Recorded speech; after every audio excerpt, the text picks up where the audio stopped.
सभी प्रदेशवासियों को मेरा नमस्कार। आपको विदित है, जब कोरोना पूरे देश में और हमारे प्रदेश में भी शुरू हुआ, उस वक्त हम बहुत गंभीर थे। थोड़े भी मामले आते थे तो भी हम चिंतित होते थे, लेकिन जैसे जैसे वक्त गुजरता गया हमारी वो गंभीरता कम होती दिख रही है। यह स्वाभाविक रूप से हमारे लिए बहुत बड़ी चिंता का विषय है।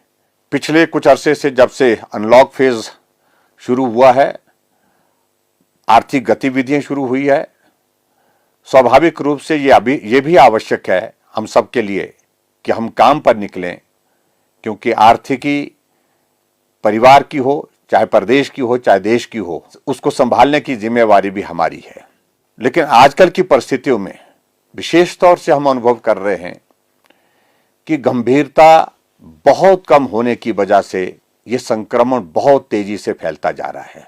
इन दिनों में बहुत सारे आयोजन, चाहे वो शादियों के हैं, चाहे वो धार्मिक हैं, चाहे वो हमारे सोशल गैदरिंग्स हैं, उसमें लोग बेखौफ होकर के जा रहे हैं और जाने के पश्चात वहां सोशल डिस्टेंसिंग भी मेंटेन नहीं कर रहे हैं और सोशल डिस्टेंसिंग के अतिरिक्त मास्क पहन करके भी नहीं जा रहे हैं, और जिसके कारण हम ऐसा महसूस कर रहे हैं कि संक्रमण में लगातार बढ़ोतरी हो रही है।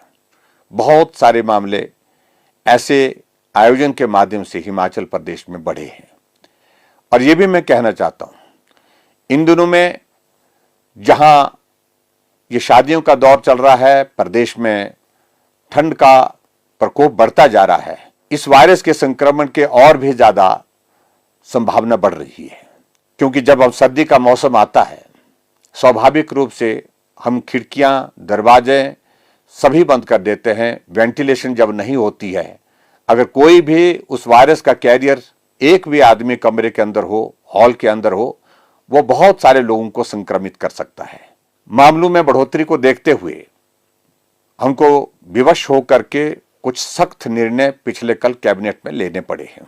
रात को 8 बजे से सुबह 6 बजे तक कर्फ्यू लगाना, स्कूल कॉलेज अभी 31 दिसंबर तक बंद रहेंगे, और सरकारी दफ्तरों में अभी तक क्लास 3 और क्लास 4 के जो कर्मचारी आएंगे वो सिर्फ 50% यानी 50% प्रेजेंस के साथ आएंगे। और इसके अतिरिक्त जो शादियां हैं, उन शादियों में भी हमने ये सुनिश्चित करने की कोशिश की है, अगर खुला मैदान है तो 200 से ज्यादा लोग उसमें नहीं होने चाहिए सोशल डिस्टेंसिंग के साथ। अगर हॉल है तो हॉल में किसी भी सूरत में 100 से ज्यादा लोग उसमें शामिल नहीं होंगे। और उसी तरह से जो हमारे और कार्यक्रम होंगे सोशल गैदरिंग के, उसमें भी यही नॉर्म्स को हम लागू कर रहे हैं। मास्क नहीं लगाने पर भी जुर्माना और बढ़ाया है, 1000 रुपए किया है। स्वाभाविक रूप से ये सारी चीजें इसलिए विवश होकर के करनी पड़ रही है, क्योंकि जितनी गंभीरता हमें आज के इस संकट के क्षण में, जब ये वायरस लगातार फैल रहा है, बहुत सारे लोगों का जीवन संकट में है, बहुत सारे लोगों का जीवन समाप्त हो गया, ऐसी परिस्थिति में हमको ये निर्णय लेने पड़े हैं।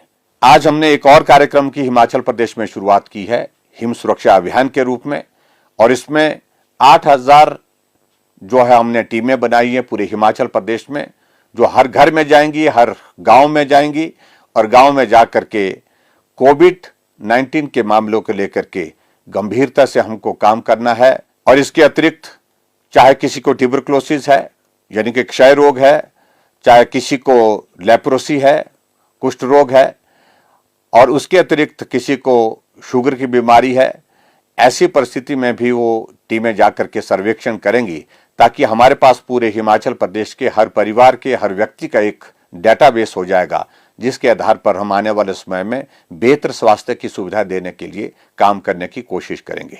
मेरा आप सबसे फिर से विनम्र निवेदन है कि जब तक इसके लिए कोई दवाई नहीं निकलती, वैक्सीन नहीं निकलती, तब तक हमको सावधानियों के साथ ही काम चलाना है। और उसके लिए आवश्यक है हम मास्क पहन करके चलें, हम सोशल डिस्टेंसिंग को मेंटेन करें, अनावश्यक रूप से भीड़ का हिस्सा ना बने, और जितने भी हमारे जो उम्र दराज लोग हैं, बुजुर्ग लोग हैं, वो खास तौर से भीड़ वाले इलाके में जाने से परहेज करें। बहुत बहुत धन्यवाद। नमस्कार। जय हिंद, जय हिमाचल।